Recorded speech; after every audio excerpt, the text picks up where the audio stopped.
vai conversar com vocês. Prestem bem atenção, porque ele tem mensagens belíssimas e que valem não só para vocês, mas para mim, para quem já está na terceira idade, para todos, tá? Sheila vai fazer a chamadinha. Bom dia. Aqui. Então, Gabriel Mendes é escritor, palestrante, formou-se em bacharelado interdisciplinar em humanidades aqui na Universidade Federal da Bahia e cursou Business Administration na Chestnut Hill College, em Filadélfia, lá nos Estados Unidos. De volta ao Brasil, conheceu a floresta amazônica e, desde então, aguçou sua curiosidade sobre a vida e cotidiano dos indígenas, a ponto de fazer uma imersão por algum tempo numa aldeia indígena, Porto do Boi, em Caraíva, aqui na Bahia, Caraívas. É sócio fundador da empresa de comunicação Mensageiros, que possuía a missão de clarificar o propósito de diversas marcas e criar boas narrativas para potencializar mensagens nas redes sociais. Tornou-se auto-best-seller na Amazon com seu primeiro livro. Ele se descreve como um jovem escritor que transforma livros em flechas. Ele está aqui hoje com um livro chamado Os Dois Guardiões da Rainha da Floresta e vai apresentar para a gente. Com vocês, Gabriel Sampaio Mendes. Muito obrigado. Bom dia, pessoal. Prazer estar aqui hoje falando com vocês. Assim como eu falei na outra turma, quando eu comecei a escrever esse livro, eu tinha esse sonho, né, de um dia poder compartilhar um pouco do que eu aprendi, especialmente depois que eu saí da escola, para jovens, né, coisas que eu acho que seria muito importante que eu tivesse ouvido lá atrás. Então, aqui eu sou um eterno aprendiz, tem ninguém que sabe mais do que vocês não, aqui é uma troca, uma partilha. Então, eu espero que nessa conversa vocês possam também trazer a visão de vocês. Vou fazer diversas perguntas, se vocês puderem participar, né. Eu digo que esses 40 minutos vão passar de qualquer forma. Então, cabe a nós escolhermos como queremos que esse tempo passe, né? Aproveitando, agregando, compartilhando, ou às vezes ignorando, ficando só lá. Então, é uma escolha nossa. Tem duas mensagens principais que eu vou trazer aqui, né? A primeira é sobre autoconhecimento, quero falar sobre dons, talentos, propósito de vida, vocação. E a segunda é sobre a questão ambiental, né? A experiência que eu tive na floresta amazônica, em aldeias, essa consciência ambiental que eu acho muito importante. Se eu pudesse perguntar aqui rapidamente, né? Vocês hoje, se eu perguntar, vocês sabem quais são os 3 maiores defeitos que vocês têm? É algo rápido e devagar de vocês falarem. Alguém quer compartilhar um defeito que acha que tem? Um ponto fraco? Arrogância. Eu sinto que eu sou uma pessoa um pouco teimosa. Pode falar. Teimoso também? A teimosia, a depender do que você quer fazer, às vezes pode até ser algo bom, né? Uma determinação, né? Você sabe o que você quer. Mas, às vezes, pode bater cabeça ali, tá errando e tá continuando. Boa. Agora, vocês falaram que é rápido, né? Lembrar de 3 defeitos. Mas se eu perguntasse, vocês sabem, rapidamente, quais são 3 talentos que vocês têm? É rápido ou devagar lembrar de 3 talentos? Quem falou rápido pode compartilhar os 3 talentos? Adaptação. Socialização. E acho que a capacidade de vocês ficar imersos. Foco. Perfeito. Para você conseguir Maravilha. realmente aprender. Perfeito. Qual é o seu nome? Como? Poucas pessoas têm essa clareza de falar rapidamente quais são seus 3 talentos. Por quê? Porque a gente não é estimulado a reconhecer nossos pontos fortes. Até na escola, né? Se você tira 10 em história e tira 6 em matemática ou 5, você vai ter que estudar mais matemática, vai ter que recuperar aquela matéria. Agora, imagine se a gente pudesse focar ainda mais naquilo que nós já somos bons. Seria algo assim que a gente poderia ficar excelente, né? Então, para vocês terem uma ideia, né? Eu, apesar de hoje ser um escritor, eu digo que é algo muito improvável que eu poderia me tornar escritor se eu fosse apenas lembrar do meu passado, né? Porque na época da escola, a minha pior matéria, acredite se quiser, era a redação. Era a disciplina que eu mais tinha dificuldade, sempre tirava nota vermelha, achava que não fazia uma boa dissertação, fugia do tema, a prova voltava toda vermelha, né? Porque talvez a minha imaginação criativa, fértil, não se enquadrava naquele modelo de redação. Mas eu tinha vontade de escrever, eu tinha um prazer pela escrita. Mas como eu tirava nota baixa, eu achava que eu não era bom. Então eu fui perdendo esse prazer pela escrita. Então, quando vocês estão aqui no ensino médio, na escola, é um momento de experimentação, de vocês testarem, experimentarem fazer novas atividades. Alguém aqui toca algum instrumento musical? Perfeito.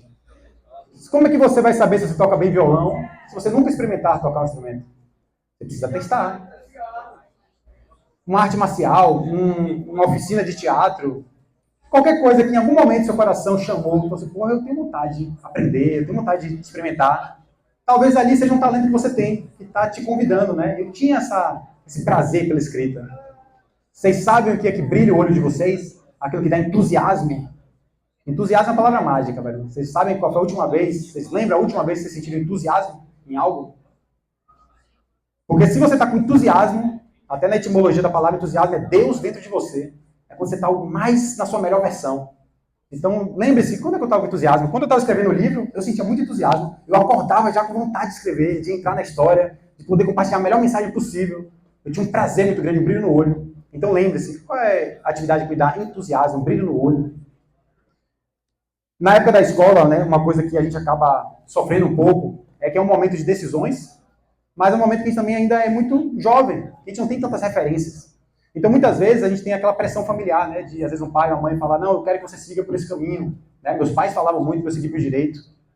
Mas eu, sinceramente, a única coisa que eu tinha de referência em direito é que eu gostava de uma série chamada Suits.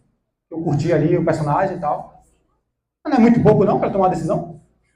Tanto é que eu e mais de 8 amigos que eu tinha que fizeram direito, ninguém seguiu por esse caminho. Ou seja, o que eu quero dizer com isso? Que nós, com 17, 16 anos, somos muito novos para acertar de primeira. Então, essa pressão de ter que acertar o curso da faculdade, escolher já a carreira que você quer, calma, tira esse peso, sabe? E é importante que, se existir essa pressão familiar, vocês primeiro se perguntem, né? Não, mas eu vou ouvir meus pais, eu vou, né, absorver o que eles podem trazer ali de referência, mas eu que decido, eu que sou protagonista da minha história. Eu digo que todos nós somos escritores. Se você em algum momento você escreveu um livro, ou, desculpa, se você em algum momento escreveu alguma coisa, você já é escritor. Agora, se você vai decidir publicar um livro, aí é uma outra... Você não precisa publicar um livro. Você pode ser escritor, você pode dançar, você pode cantar. Você não precisa se profissionalizar nisso. Então, é uma coisa mais, principalmente nas artes, é se permitir experimentar. Acabei de ver aqui uma peça incrível, pessoas extremamente talentosas. Se elas vão seguir na carreira de atores, de atrizes, de poetas, aí cada um com o seu. Mas estão experimentando. Quando foi a última vez que você fez algo pela primeira vez? Vocês lembram? No final do meu 3º ano ali, eu não sabia o que eu ia fazer, acabei seguindo por direito, mas eu tinha um sonho. Meu sonho era ser jogador de futebol. Alguém aqui tem um sonho de ser atleta, ser jogador? Boa. Eu tinha muito sonho de ser jogador, velho. É uma coisa que, assim, pulsava no meu coração. Eu falava, pô, eu vou ser jogador, eu quero ser jogador. Boa, isso aí. Eu, particularmente, assim, treinava muito, me esforçava, mas meus pais falavam, Gabriel, pô, acorda, velho. Você já tá com quase 20 anos, isso aí é um sonho de criança. Tá na hora de você cair na real, né?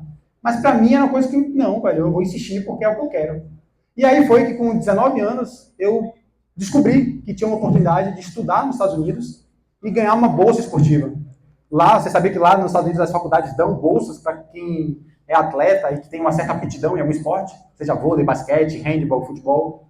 Então, se você tem um talento com esporte, você pode estudar nos Estados Unidos e ganhar uma bolsa como eu, de 70%, para estudar, fazer faculdade, aprender inglês, treinar em alto nível, tinha toda uma estrutura, campo de treinamento, campo de jogo, academia.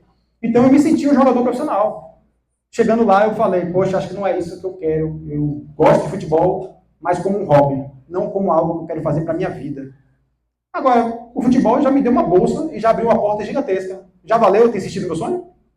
Pô, valeu muito. Então, eu digo que um sonho abre porta para o outro sonho, para um próximo sonho. Tanto é que eu, quando voltei dos Estados Unidos, eu criei uma empresa de intercâmbio. Porque eu vivi uma experiência internacional, descobri como que faz para jovens poderem estudar nos Estados Unidos, criamos a Dream Big, que é Sonho Grande, onde nós ajudamos dezenas de estudantes aqui no Brasil a viajarem para os Estados Unidos com bolsa. E lá na Dream Big eu comecei a ser a pessoa responsável por escrever os textos no blog. Eu era a pessoa que compartilhava ali o conteúdo, explicava as dúvidas do pessoal. E eu falei, pô, eu gosto de escrever. Eu tenho um talento para isso, eu tenho uma aptidão. É algo que eu faço com naturalidade. Né? O talento é algo que você faz com uma facilidade maior do que as outras pessoas. Os meus sócios falavam, pô, essa parte escrita deixa com o Gabriel. Eu, tá, deixa comigo, eu adoro isso. Então, foi lá numa empresa de intercâmbio que eu comecei a experimentar mais a escrita, que eu comecei a colocar mais para fora esse talento, até que eu falei, pô, e se um dia eu escrever um livro? Era uma ideia que eu tive, não fazia ideia como escrever um livro, não tinha noção como é que escrevia de fato uma história, mas eu tinha essa vontade.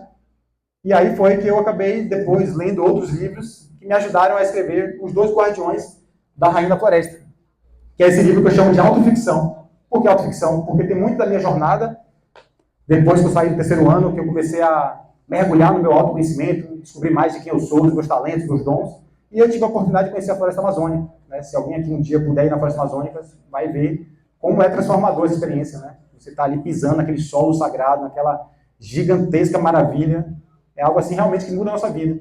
E ali eu falei, poxa, por essa causa aqui, de defender a floresta, eu luto. Você sabe quais são os 2 dias mais importantes da vida do ser humano? Primeiro é quando a gente nasce. E o segundo é quando a gente descobre o nosso porquê, nosso propósito. Vocês sabem o que é um propósito? Propósito é justamente essa motivação, aquilo que você faz, que te dá brilho no olho, aquela coisa que é a sua razão de viver. Todos nós, eu acredito, temos um propósito. E nossos talentos, nossos dons vão nos ajudar a cumprir nosso propósito. Mas isso não é algo muito falado em sala de aula. É algo que cada um vai precisar descobrir. Qual é o seu propósito? Talvez alguém aqui descubra a cura de uma doença. Alguém que pode bater um recorde de um esporte. Alguém aqui pode escrever um livro. Todos nós somos protagonistas da nossa história. Cabe a nós escrevermos as melhores histórias possíveis. Se sua vida está mais ou menos, está meio sem graça, porque você não está escrevendo bons capítulos. Então coloca um pouco de magia, coloca um pouco de mistério, coloca um pouco de ação na sua vida. O que é que você... Qual foi a última vez que você saiu da sua zona de conforto? Eu digo, quando eu fui para os Estados Unidos, foi uma coisa disruptiva para mim, porque eu era um jovem baiano com 19 anos, que não sabia falar inglês direito. Minha mãe fazia todos os pratos de comida, me deixava já, eu só precisava botar no micro-ondas. Era totalmente dependente dela. Meus pais que marcavam consulta no médico, no mercado, tudo eu dependia deles. Aí, de repente, eu estou na Filadélfia, pegando menos 15 graus, morando sozinho, tendo que comprar comida no mercado, cozinhar, resolver coisa no banco, aprender inglês, treinar futebol. Isso foi assustador, porque foi desconfortável. É muito fácil estar aqui na zona de conforto, na nossa bolha. Mas a partir do momento que eu fui enfrentando, fui me desafiando, fui superando aquelas batalhas, depois eu digo que eu me fortaleci, eu cresci. O Gabriel que foi, é um Gabriel completamente diferente do que voltou. Isso foi a minha experiência. Talvez não seja intercâmbio para você, talvez seja uma outra coisa. Mas eu brinco, né? Poxa, antigamente eu tinha um medo. Quando eu fui lá nos Estados Unidos, a primeira apresentação que eu fiz em inglês, em público, nossa, eu fiquei aterrorizado. Eu falei, como é que eu vou falar numa turma cheia de americanos, estrangeiros, tendo que falar inglês? Falei, errei algumas coisas, vocabulário, mas consegui compartilhar minha mensagem. Aí agora, para falar em português, na minha cidade, vocês acham que é mais fácil ou mais difícil? Muito mais fácil, porque você saiu da sua zona de conforto, você cresceu, se fortaleceu, percebeu que você é capaz, e aí quando volta mais forte. Então eu digo que nós somos a mistura dos livros que lemos, das pessoas que conhecemos e das viagens que fazemos. Tudo isso agrega pra gente, as pessoas com quem a gente troca, as viagens, os livros. Então se permitam expandir esse universo de vocês, especialmente depois ali do último ano, terceiro ano, a gente vai ter mais liberdade para escolher o nosso caminho. Como eu falei, nós somos protagonistas da nossa história. Hoje, talvez, vocês tenham já um caminho meio que tracejado que você tem que seguir. Mas chega um momento ali, depois da maioridade, que é cada um sendo protagonista. Cada um buscando a sua felicidade. Eu moro em São Paulo. São Paulo é a cidade que mais tem pessoas depressivas e ansiosas no mundo. É uma capital mundial de doença mental. Por quê? Porque as pessoas estão tristes, infelizes, desconectadas da sua essência. Então, é muito importante que vocês resgatem quem sou eu, o que eu amo fazer, o que eu sou bom. Porque senão, se você não sabe isso, você acaba tomando escolhas de vida que vão te afastar de quem você é. É o artista que ama se expressar, que ama as artes, que tem várias ideias e está dentro de um consultório sem janela, preenchendo planilha, só a máquina ali e se sentindo podado, castrado. Isso em 1 ano, 2 anos, 5 anos, só adoece a pessoa. A pessoa está infeliz. Você conhece pessoas aí fora que reclamam da sua rotina, reclamam que a semana não passa, que ficam esperando ansiosamente o final de semana? Vocês conhecem pessoas assim? Vocês, quando estão no domingo, bate uma angústia porque vai começar mais uma semana, ou vocês estão alegres porque segunda-feira é o dia legal também, a gente vai fazer acontecer? Geralmente a gente fica, mais uma semana, segunda-feira. Mas será que a segunda não pode ser tão boa quanto o sábado? Por que não? Porque se a gente quer que a nossa vida passe rápido, né? Que o tempo passe rápido, que as férias cheguem, que o final de semana chegue, a gente está querendo o quê? Que a velhice, que a nossa morte já chegue logo? Não faz sentido. Então eu comecei a perceber isso, comecei a me questionar, tá, isso aqui para mim não quero, eu quero uma outra vida. E foi aí que eu percebi que talvez empreender, ser dono do meu próprio negócio, era uma muita alternativa. Eu não me via no mundo corporativo, trabalhando para a empresa, mas eu me vi pensando, pô, se eu viver esse intercâmbio, se eu gosto de futebol, será que eu posso criar uma ideia e poder proporcionar isso para outros jovens? O livro, eu amo escrever, eu me conectei com essa causa ambiental indígena, será que eu não posso criar uma história e poder levar essa mensagem para as pessoas? é algo que me dá brilho no olho, é que me dá prazer de estar fazendo. Provavelmente, vocês vão agora viver a revolução da inteligência artificial. Ou seja, muitos trabalhos, empregos vão surgir porque vocês vão criar. Vocês vão exercer trabalhos que hoje nem existem. A gente está passando por um momento onde vocês vão criar os próprios trabalhos, porque muita coisa vai ser substituída. Hoje eu digo que se você às vezes gosta muito de um, sei lá, você gosta de futebol, ou de maquiagem, de moda, você pode criar um canal no YouTube e pode ganhar dinheiro com isso. Porque se você gosta do que você faz com amor, você capricha em cada detalhe, você tende a ser mais ou menos valorizado. Mais valorizado, porque se você faz com amor, com, sabe, aquele brilho no olho, você capricha em todos os detalhes, você naturalmente vai se destacar.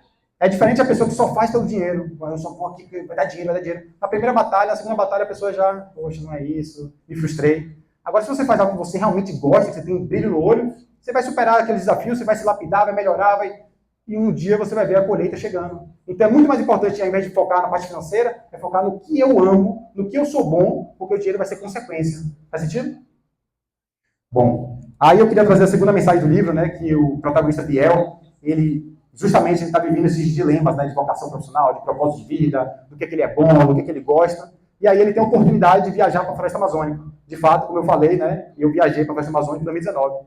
E lá o Biel, o protagonista da história, ele conhece o Tatu, que é um jovem líder do povo Pataxó, um líder indígena, e eles têm essa troca, né, entre o jovem da cidade com o jovem indígena, e tem todo esse intercâmbio cultural. E aí eles percebem que eles podem se unir em defesa, né, de uma grande causa, que é a causa do meio ambiente, contra os madeireiros, garimpeiros, né, que estão devastando aí a floresta. Eu digo que esse livro é baseado em fatos reais, porque hoje, se você for ver, de fato, as áreas de demarcação indígena são as áreas que ainda têm maior preservação da biodiversidade.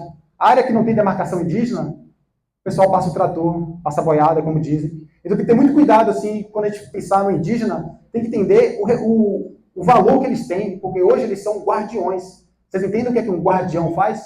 O que é um guardião? O guardião é aquele que protege, que cuida, que zela por algo que ele considera sagrado. Vocês acham que a natureza é sagrada? E nós estamos protegendo a natureza? Não. Só quem está fazendo isso hoje, principalmente, são os indígenas. Então, esse livro, Os Dois Guardiões da Floresta, fala sobre essa mensagem que eu quero passar. E foi muito baseado em um outro livro, de um xamã chamado Davi Copenaua. Alguém já ouviu falar nele? Davi Copenaua hoje é o maior líder indígena que tem. Esse cara é um grande xamã, né? O xamã é o viajante do invisível, aquele que consegue se conectar com os seres da floresta, tem uma consciência expandida. E ele escreveu, junto com um francês, esse livro, A Queda do Céu. Alguém já ouviu falar nessa profecia chamada Queda do Céu? Muitas pessoas, né, acham que isso é uma lenda, que isso não vai acontecer. Mas vamos ver se tem alguma semelhança com algo que a gente acabou de viver aqui no Brasil. A natureza é a casa de todas as criaturas. Os xamãs falam, né? Tememos que a floresta acabe reagindo ao caos provocado pela ação dos homens e que apague a vida de todos os seres vivos. Se a gente não cuidar dela, o céu vai cair sobre nossas cabeças. Uma metáfora para dizer que vão acontecer grandes catástrofes naturais. E só depois de muito sofrimento e morte que se dará início ao novo tempo. A gente viveu uma catástrofe natural agora há pouco? Vocês estão acompanhando que no mundo também está tendo outras catástrofes? Vocês estão sentindo calor em Salvador? Então vocês percebem que é como se o mundo estivesse em febre, tentando mostrar todos os sinais de que tem uma coisa errada, que nós precisamos mudar. Então essa profecia fala sobre isso. A queda do céu. Se a gente não mudar a nossa consciência, nossas atitudes, se não formos guardiões, a gente vai pagar o preço. Mas existe uma esperança. Eles falam que chegará o tempo da tribo do arco-íris. O que é essa tribo do arco-íris? Quando o rio e o ar estiverem sujos, quando o ser humano tiver se perdido completamente da linha da vida, né? Quantas guerras estamos vendo, quando os animais estiverem sendo ameaçados, né, de extinção, e as árvores ancestrais forem cruelmente abatidas, quando a doença, a pandemia que a gente viveu há poucos anos, e a tristeza estiverem dizimando o nosso povo, virá uma nova nação, uma nova tribo. Serão em grande número e surgirão de onde não se espera. Serão de muitas cores. Por isso essa tribo será conhecida como a tribo do arco-íris. Eles virão quando o fim parecer certo e vão curar a terra, vão regenerar a terra. Nós somos os novos guardiões, todos nós. Precisamos ter essa consciência. Se você joga lixo no chão, joguei fora. Fora da onde? Porque o planeta é nossa casa. Então, se você está jogando e está poluindo a sua própria casa, você vai pagar o preço também. Não faz sentido você entrar no mar, se deliciar com aquele banho de mar maravilhoso e depois deixar a sujeira lá. Não faz sentido. É o lugar que te cura e você está matando, destruindo. Mas essas novas pessoas com essa consciência, com essa sementezinha ecológica, é que vai fazer a Terra se curar, se regenerar. Aqui tem uma frase, né, que traz essa dualidade, né? O homem é a mais insana das espécies. Adora, né, cultua um Deus invisível e mata uma natureza que é visível, que a gente está aqui vendo todo dia. Sem perceber que a natureza que ele mata é justamente esse Deus invisível que ele adora, né? Tudo é Deus, tudo é criação. Então não existe, né? A gente, da mesma forma que a gente respeita uma cruz e reverencia uma cruz, por que não uma árvore também, que é um ser vivo? Como é que a gente pode destruir algo tão bonito, né, e que nos cura? Aqui é um pouco da minha experiência lá na aldeia Porto do Boi com o Tatu. Ele tem 24 anos, é um pouco mais novo que eu, mas tem uma sabedoria incrível, né? Sabedoria prática de quem vive ali no dia a dia a cultura do seu povo. Lá uma cultura ancestral, né, que eles falam, é que os povos indígenas não têm tanta cultura de livro. Então o conhecimento ele não é compartilhado através de livros, ele é compartilhado através de histórias. Eles contam histórias em roda. Então juntam uma roda e aí geralmente os anciões vão falando um pouco mais da cultura, da história do seu povo. E por que a roda? Tem dois motivos. A roda é justamente um momento de comunhão, de partilha, mas é também uma forma de estar cada parente protegendo as costas do seu familiar, de um ataque de uma onça, de um caçador. Então tem toda essa simbologia da roda, né? Paramos de fazer as rodas. Por que a gente parou de fazer a roda, de compartilhar histórias? É algo ancestral, muito bonito. Então eles não precisam de livros, né? Mas a questão é que quando o ancião morre, é como eles falam, né? É como se um livro tivesse fechado, porque aquela sabedoria se perdeu. Dia dos Povos Originários. Vocês lembram como é que essa data era chamada antigamente? Dia do Índio. Sabe por que mudou para Povos Originários? Alguém tem alguma ideia? Pejorativo? Perfeito. Por que é pejorativo? Porque é um erro histórico, né? Quando a gente falava Dia do Índio, a gente achava que em 1500, quando os portugueses vieram para o Brasil, eles tiveram uma mudança de percurso ali, a caravela atracou no Brasil, eles achavam que tinham chegado na Índia, então eles falaram que aqueles habitantes eram os índios, né? Ou seja, eles realmente assim cometeram um erro e a gente acabou perpetuando esse preconceito. Mas além disso, também o índio, quando você fala índio, você está padronizando centenas de etnias que têm línguas diferentes, culturas diferentes, e está colocando tudo na mesma caixa do índio. É como se a gente chamasse o baiano, o carioca, o paulista de uma coisa só paulista, só carioca. Não, cada um tem a sua cultura, tem seu dialeto. E povos originários é o mais correto ainda, mais do que povos indígenas, que já é melhor do que o Dia do Índio, porque são os originários, né? As pessoas que estavam aqui na origem, os nativos. Então esse é o termo mais correto, o respeito, né? A quem já estava aqui antes da gente. Aí eu coloco alguns diálogos que tem no livro, né? A interação entre alguns estudantes da cidade que estão lá na Floresta Amazônica e conversam com os indígenas. E aí, em um momento, uma indígena fala: muita gente só conhece a nossa história em livros, mas nunca visitou uma aldeia para ver com seus próprios olhos. Alguém aqui já visitou uma aldeia? Alguém aqui? Que aldeia foi? Argentina? Legal, velho. Olha que assim... Segundos? Tá. A gente precisa beber da fonte, né? A melhor forma de a gente aprender e entender um pouco mais assim dos povos originários é realmente se conectando com eles. Então aqui no Brasil, principalmente na Bahia, tem muitas aldeias, tem muitas etnias, muitas tribos. Então a gente poderia trocar mais ideias, poder visitar, porque é uma forma de estar aprendendo na prática, né? Então eu digo que essa é a melhor aula que pode ser, é no dia a dia. E aí algumas curiosidades, né? A questão do banho de folhas, que eles falam, né? Que é para limpar as más energias, mas não só essa questão espiritual de proteção. Alguém aqui, quando está com dor na barriga, uma coisa, já tomou um chá de camomila, de aroeira? Né? Isso é uma sabedoria, uma herança indígena, ancestral, né? A grande farmácia está na floresta. A drogazil, essas coisas, só rouba o que já está na natureza. Então, a importância de a gente reconhecer essa herança que eles têm, né? Desse conhecimento das ervas medicinais. Né? E não só físico, né? essa medicina física, mas também de limpeza espiritual, que eles usam bastante, né? Arruda, aroeira, manjericão. Aqui é uma coisa que eu falei com o Tatu, né? O Tatu tá ali, eu perguntei, mano, se eu pudesse falar uma mensagem assim, no livro que você acha muito importante que as pessoas soubessem.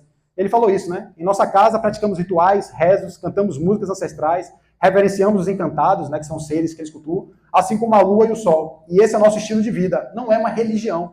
A gente acha que isso é uma religião. Na verdade, é como eles enxergam, como eles vivem. Então, eles têm esse culto à lua, porque a lua é que vai dar fertilidade para o solo, porque é lá que ele vai fazer a colheita, que vai trazer o sustento, a comida para o seu povo. Então, é uma conexão com a mãe natureza, mas não necessariamente é uma religião, não segue uma cartilha, né?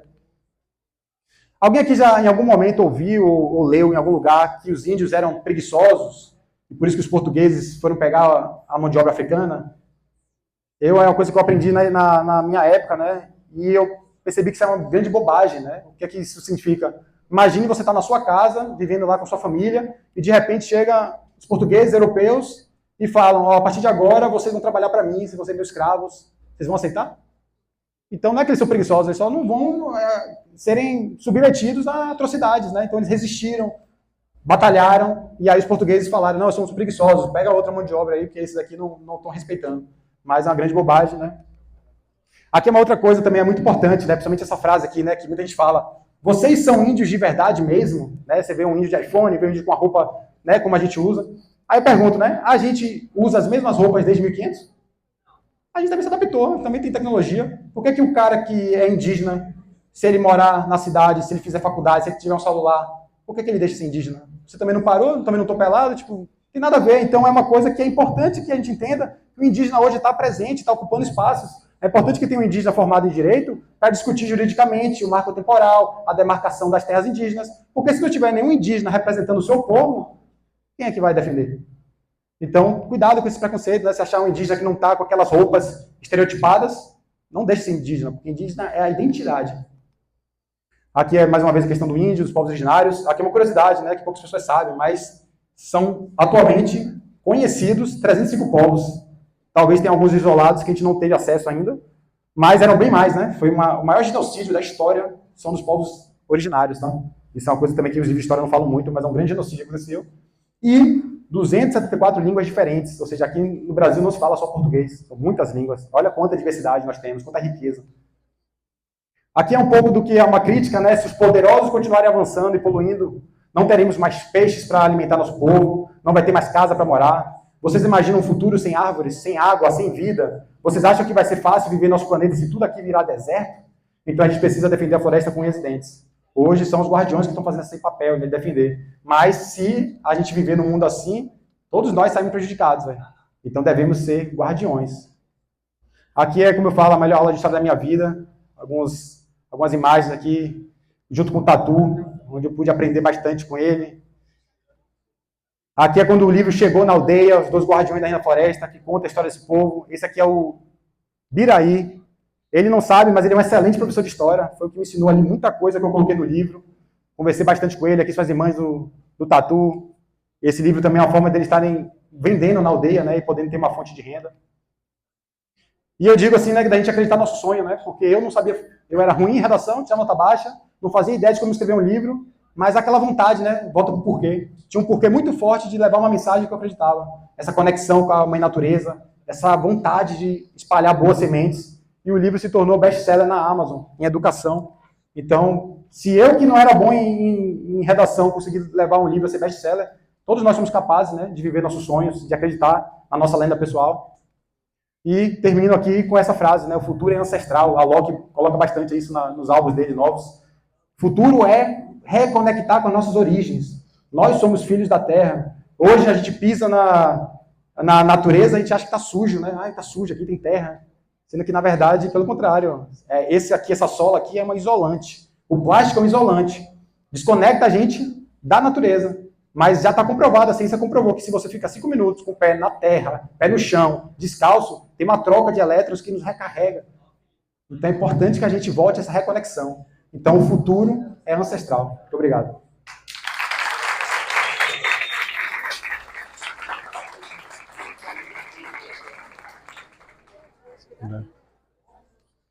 A gente tem um tempinho para perguntas. Vamos abrir aqui para perguntas. Quem quer, quem gostaria, basta o primeiro se manifestar, que aí vem várias.